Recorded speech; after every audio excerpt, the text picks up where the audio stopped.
This weekend, Senate Democrats joined the American people in demanding real change when it comes to ICE and its behavior. On Saturday night, I announced we would not provide the votes to proceed to government funding and to the government funding bill if the DHS funding bill was included. Some may have thought we were not serious, that this was mere theater and business could proceed as usual. Well, as snow fell across Washington on Sunday, Republicans announced they would continue as planned with their government funding bill. They thought they could stonewall us. They thought we would not have the resolve. But undeterred, we held our ground and made clear our demand. The Senate must separate the Homeland Security's bill out of the large appropriations bill and allow this chamber to make real changes to overhaul ICE and to end the violence. Some may have thought they could ignore us, confident the news cycle would change and the public outrage would fade. Those people were wrong. They underestimated our resolve. They dismissed our unity. Yesterday, Republicans tried once more to push forward the full funding package through the Senate with zero ICE reforms. Democrats unanimously voted no. We were strong and we're united. With our votes, we helped deliver the message of change on behalf of millions and millions of Americans who have risen up and supported their neighbors and who have implored their government to stop tormenting their communities. Let me be clear. Because of Democratic unity, the Senate was forced to change course. Republicans had to negotiate with us to pass any bill. They had to listen to the American people calling out for change. The bottom line, the agreement we reached today did precisely what Democrats wanted. It separated DHS from the other funding bills so we can overhaul DHS to rein in ICE and end the violence. Now, there are two steps to this whole process. First, separate the bills, which gave us the ability to fund 96% of the government while letting us now focus on overhauling the DHS bill. That was step one.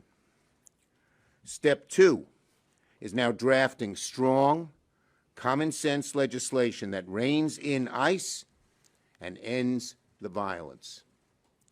I want my colleagues to listen closely. I want my Republican colleagues to listen closely. Senate Democrats will not support a DHS bill unless it reins in ICE and ends the violence. What are we demanding? We demand ending the roving patrols. These are our three objectives. One, ending the roving patrols. Two, enforce accountability. Three, masks on, body cameras off. Masks off, body cameras on, no secret police. Every officer must have clear identification. That's what we're demanding. Those are our three objectives. And there will be specifics under each of those. We will know soon enough if our colleagues understand the stakes, if they understand how serious we are. The American people want change. Senate Democrats want change. If our colleagues are not willing to enact real change, they should not expect Democratic votes. Let me say that again. If our colleagues are not willing to enact real change, real strong change, they should not expect Democratic votes. We have only a few days to deliver real progress for the American people. The eyes of the nation are watching. I hope Republicans get serious, or they will learn once again they will not have our votes.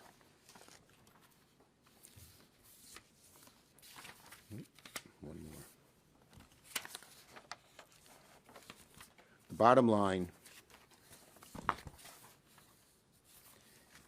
let's find this last page. I'll find it. Nope, he didn't. Anyway, the bottom line is very simple. The American people are crying out for change. They see what's happening on our streets. They see the thugs. They see the goons. They see people being shot and killed. They see people being punched and pushed around and treated like garbage when they're American citizens, when they're here legally, when they're people on the streets. They want it stopped. We want it stopped. This is not America. Not America. And when you see those images, you know that something is dramatically wrong and it must change. We are fighting to change it. Will our Republican colleagues join us?